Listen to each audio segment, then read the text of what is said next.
Thank you to DistroKid for sponsoring this video and supporting my channel. Hey, welcome back to another video. I'm Ivan Calderon, and today we're making a beat. Okay, so actually I lied because this beat is already made, and that's only because I recorded it as I was making it, and then when I pulled up the footage into my editor, my video editor, all the audio was messed up, so hopefully a beat breakdown video is just as good. But okay, without further ado, let's jump into the beat. Okay, so jumping into Studio One here, this one came out more of like a chill pop kind of vibe. Let me play it for you first, and then we'll break it down together. Check it out.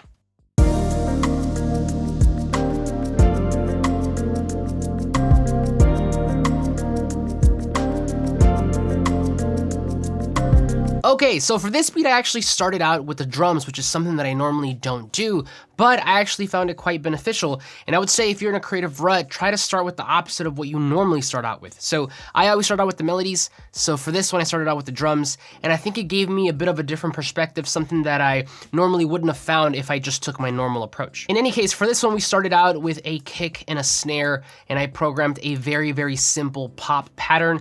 Now the snare was created with my beatmaker's toolbar. I'll link it down below, but that sounds like this.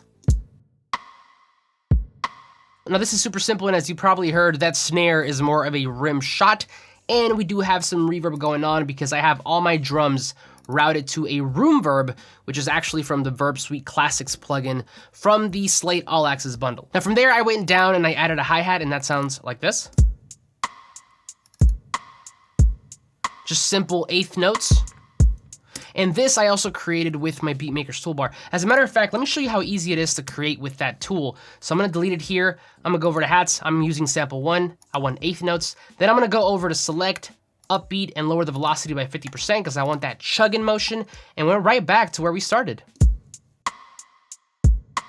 Now, from here, I did know that I wanted some percussive element to kind of drive the rhythmic portion of this beat. So I went to Splice and I found two loops that I really, really enjoyed. Number one was a shaker, and that sounds like this.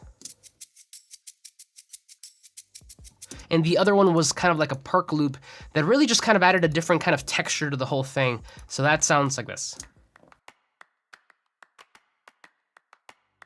So then the perk loop, the shaker loop, the snare, the kick, and then the hi-hat, these are the drums at the moment.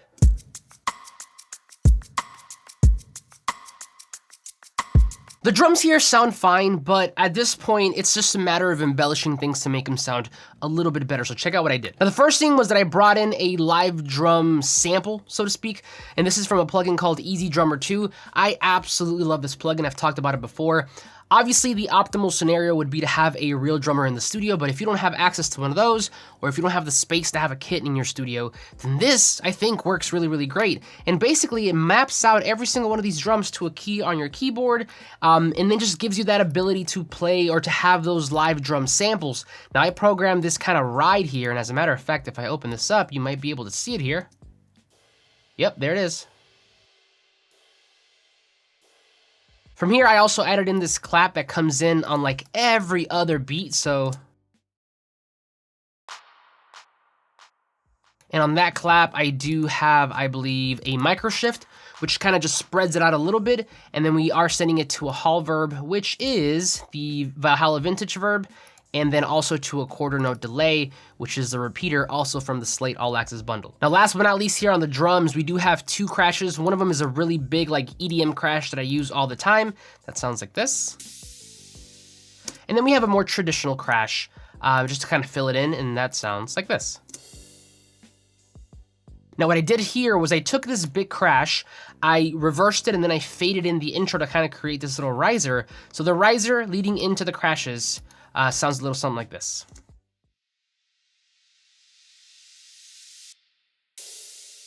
So then, the drums by themselves, this is what we got.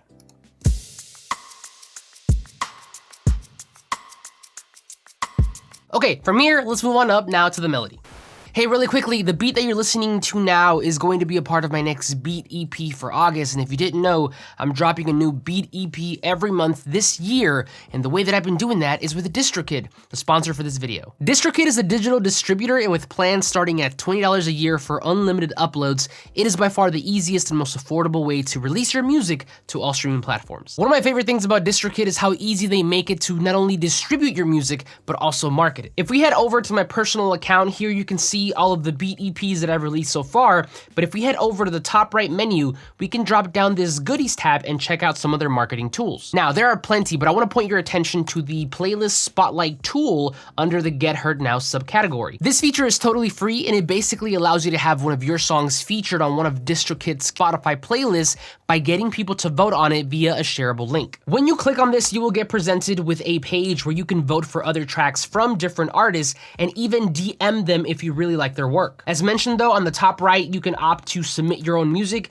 and DistroKid actually has a few playlists with large followings, so definitely take advantage of this. It doesn't stop there though. If you go under the Promote Yourself subcategory, here you will find a bunch of other free and fun ways to promote your music. I've talked about Hyperfollow before, which is basically a free landing page to share your releases and acquire emails from fans, but you also have the ability to create mini videos to share on social media. Another one of my favorites is their promo cards, which you can then use to share your releases on social media the moment they drop. Last but not least, if you're interested in major label opportunities, they also have another free service called Upstream, which basically allows you to opt in and have labels reach out to you if they love your music. At the moment, they do have Republic Records on board, with more labels coming soon. If you're looking to release your own music, say maybe your own beat tapes, then click the first link in the description to get 7% off your first year. Thank you so much to DistroKid for sponsoring this video, and now let's get back to the music. Okay, so for the melodic portion, really, it's just two main chords with two pickup chords. Now, I started out with a Nexus,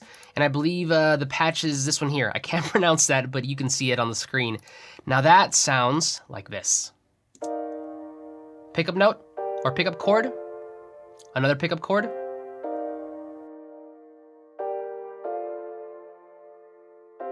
Now these chords here I created very, very easily with my Atom SQ. If you have one, I've done a video on how you can easily create chords and melodies using this thing here, so I'll make sure to link that for you right up top. Anyway, once I created those chords, this sounded really nice to me, really ethereal and dreamy, which is what I wanted, but there wasn't enough low-end information. It was sitting very nicely on top, but I needed some low-end information to kind of fill this out. So I brought in a Rhodes, and I basically just duplicated the MIDI over on down, and that sounds like this. So then together, we get a more complete feel, at least I think so.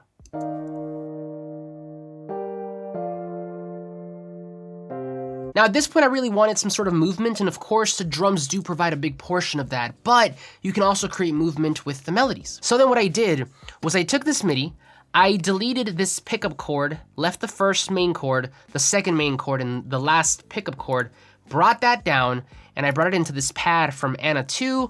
Anna 2 also is from a company called Sonic Academy, but again, it also comes in the Slate Digital All Access bundle. And then from here, I believe I added an EQ to carve out some highs and lows, and I also added a tremolator from Soundtoys 5 at an 8th note, and then probably about 60% settings, and that just kind of gives it a little bit of bounce. Check it out.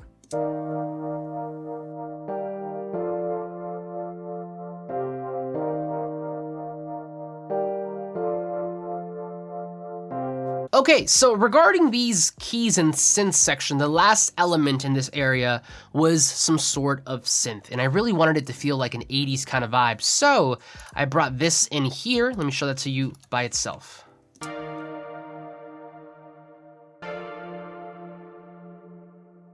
And this one is only playing the main two chords, no pickups. So that section in its entirety sounds like this.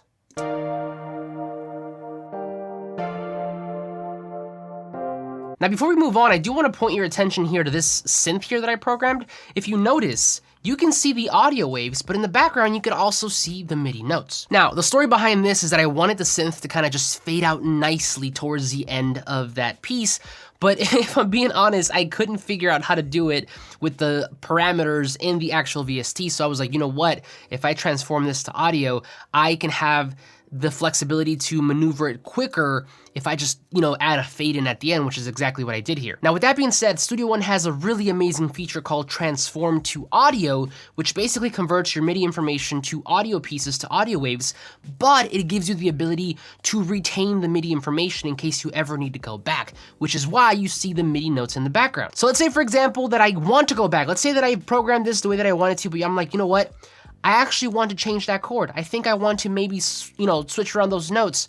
I can just go back and hit transform to instrument track, and it brings me back to that MIDI. Conversely, if you're here and you want to go to audio but still retain the MIDI information, it's as simple as right-clicking and then going down to transform to audio track. And of course, here you have the option to render inserts, preserve instrument state, which is what I did, remove the instrument, and then also include an audio tail. So once you do that again, we're back to this here. Now I'm gonna skip the guitars here for just a minute, but let's go down now to the bass. Now for the basses here, I programmed two. The first one is more of an underwater kind of growly bass, and that sounds like this.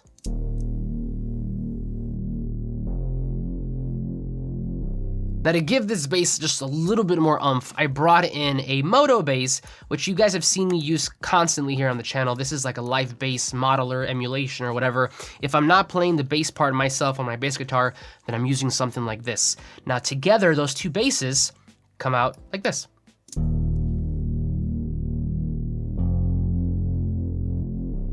Now, if you ever have trouble programming your basses, a really easy technique that you can do is, if you already have your chords, take the root note of those chords and then just bring that down, and that's going to be your bass line. So for example, let's say that your chord progression is D major, A major, and B major, just something really random. Then you would just delete all the other notes besides D, A, and B. I believe that's what I said, right? And then you just bring those down, and that would be your bass line. In any case, that's what I did here for my two basses. But now let's move on up now to the guitars. Now, much like with the drums earlier, I could have just left things as they were, because right now, this sounds good melodically, but when possible, I like to take things up to the next level. Now, the first thing that I did was I took the main two chords from my progression and I played them on guitar. Now, a really easy and old technique that you can use to make sure you get a really wide sound, especially when using audio waves, is that you record it twice and then pan one hard left and one hard right. Check it out.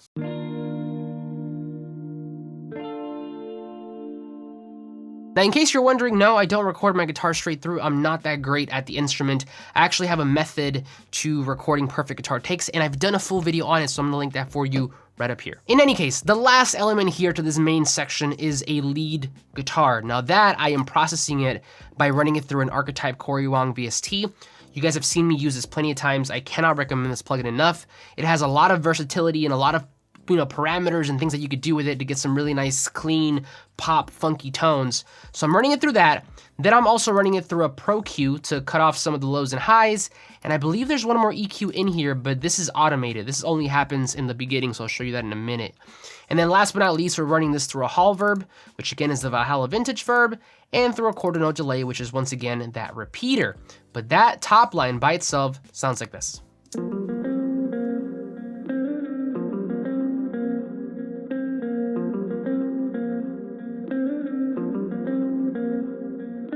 So then once again, the entire main section of this beat here, the chorus, sounds like this.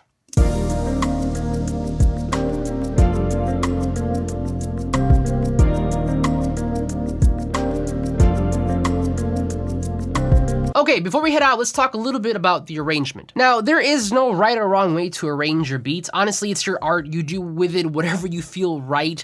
My whole idea is fundamentally to try to make my beat dynamic, meaning that it's not boring, it's not just monotonous. And also, ultimately, and more than that, is to make sure that the listener knows where they are in the beat. I want them to know when it's the intro, I want them to know when it's the main big part, the chorus, and I want them to know whenever they're in, separate, verses or B-sides or whatever. I want things to be interesting for anybody who listens to my music. So then with that in mind, check out what I have here. I have an intro, chorus, verse, breakdown. Really, at this point, you could have like a bridge if it's like an actual song. For beats, I just kind of do breakdowns, which honestly are just repurposed intros. And then one last chorus here just to finish everything off. Now, as far as the intro goes, check it out. I took out the main keys, I just left the Rhodes. I kept that synth. I took out the pad. I took out the left and right guitars. I kept the lead guitar. and then I kept that grungy, growly bass. And then I also filtered this lead guitar, as I mentioned, because going into the chorus, I brought it back to normal. Now that sounds like this. Check it out.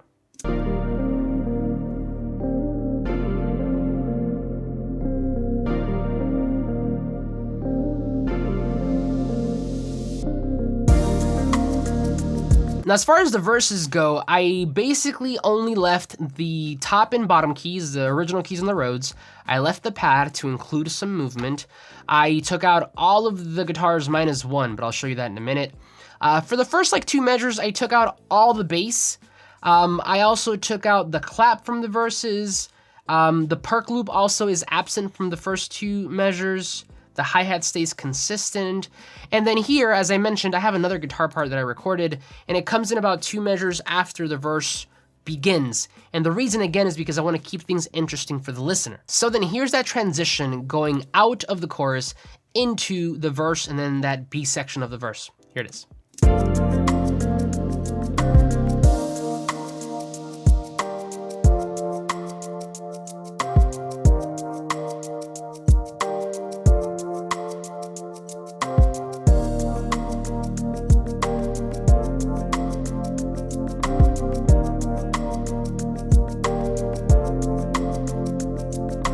Finally, this kind of just dies down towards the end of the verse, goes back into the chorus, and as mentioned, we have another verse, a breakdown, and then one last chorus to just finish everything off. But there you have it, that is the beat. Now this one will go on my next beat EP for August, so keep a lookout for that. But now I would love to hear from you. What do you think of this beat? Did you hate it? Did you love it? Let me know in a comment down below. But that's it for me. Thank you so much for watching. Once again, thank you to DistroKid for sponsoring this video. And as always, like this video if you liked it, subscribe if you're not already. But I'll see you on the next one.